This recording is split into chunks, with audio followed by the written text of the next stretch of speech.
Assalamualaikum warahmatullahi wabarakatuh. Halo semuanya. Sebelumnya perkenalkan, nama saya Rohanes Akbar Umarudin dengan 3 digit nomor NPM terakhir 108.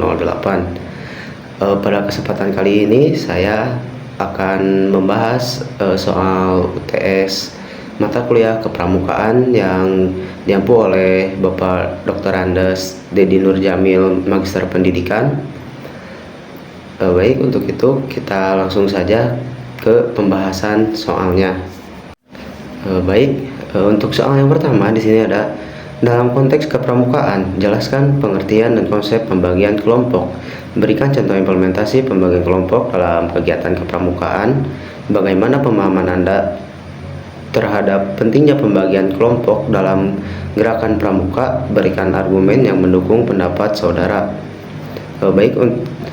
Langsung saja ke pembahasan dari soal nomor 1 ini. Baik, kita langsung saja ke pembahasannya. Untuk yang pertama di sini ada pengertian dan konsep pembagian kelompok. Poin pertama, pengelompokan anggota ke dalam regu atau sangga. Nah, dalam kepramukaan, anggota dibagi ke dalam kelompok kecil seperti regu atau sangga agar lebih mudah dikelola. Lalu, yang selanjutnya ada bertujuan agar kegiatan lebih terorganisir. Nah, dengan adanya kelompok, setiap kegiatan menjadi lebih tertata dan tidak berjalan secara acak. Nah, untuk yang selanjutnya, berdasarkan sistem beregu. Nah, sistem ini menekankan bahwa kegiatan dilakukan secara tim, bukan individu. Yang selanjutnya ada menekankan kerjasama dan pembagian peran. Setiap anggota memiliki tugas masing-masing sehingga semua ikut berkontribusi. Lalu yang selanjutnya, belajar melalui pengalaman langsung. Anggota belajar dengan praktik langsung, bukan hanya teori.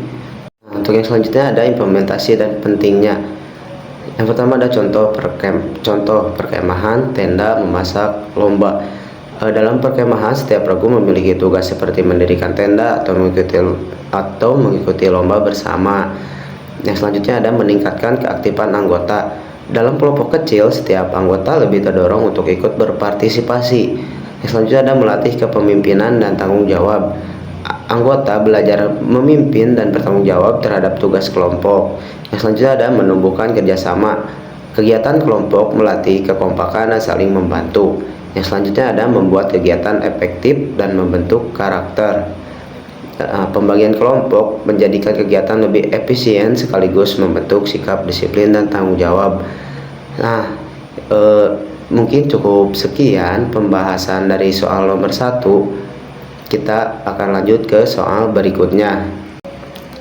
Nah, baik, kita lanjut ke soal nomor 2. Di sini ada asas dan lambang merupakan elemen penting dalam gerakan pramuka. Jelaskan apa yang dimaksud dengan asas dan lambang dalam pramuka. Mengapa asas dan lambang tersebut menjadi bagian esensial dari gerakan pramuka? Jelaskan hubungan antara asas dan lambang dengan nilai-nilai yang ingin disampaikan oleh gerakan pramuka. Nah, baik, kita langsung saja ke pembahasannya. Nah, baik, untuk pembahasan soal nomor 2 ini, pertama di sini ada pengertian asas dan lambang pramuka.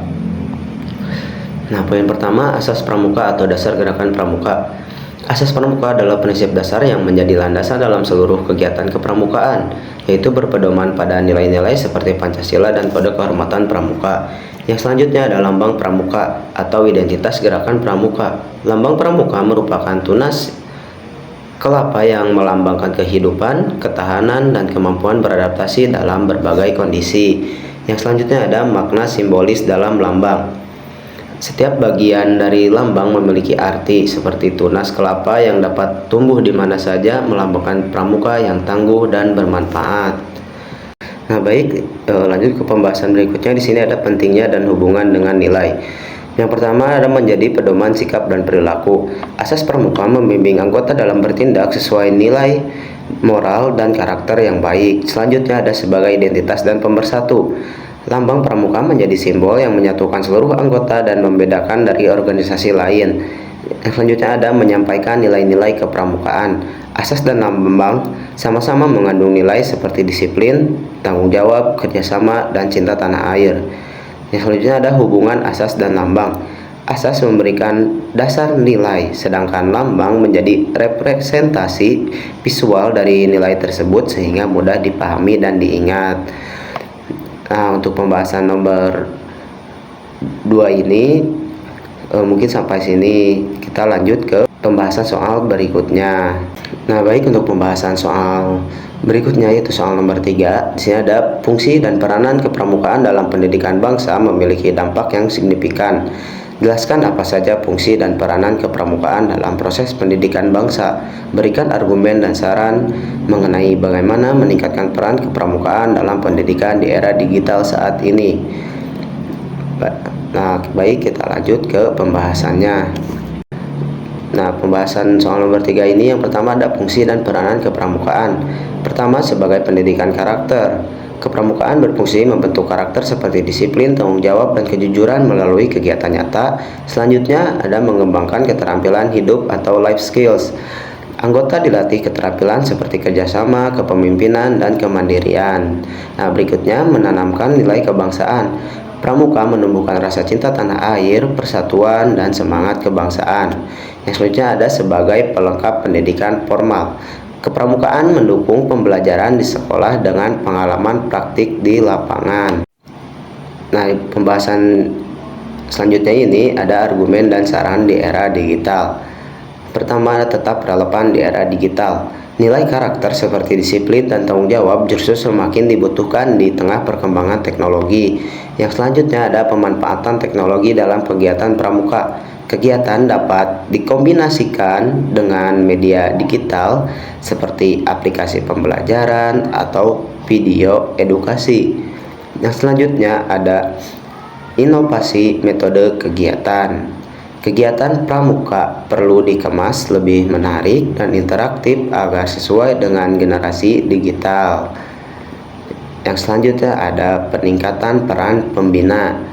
Pembina perlu menguasai teknologi agar mampu membimbing anggota secara relevan di era digital. Nah, mungkin sekian pembahasan untuk soal nomor 3. Kita lanjut ke soal berikutnya.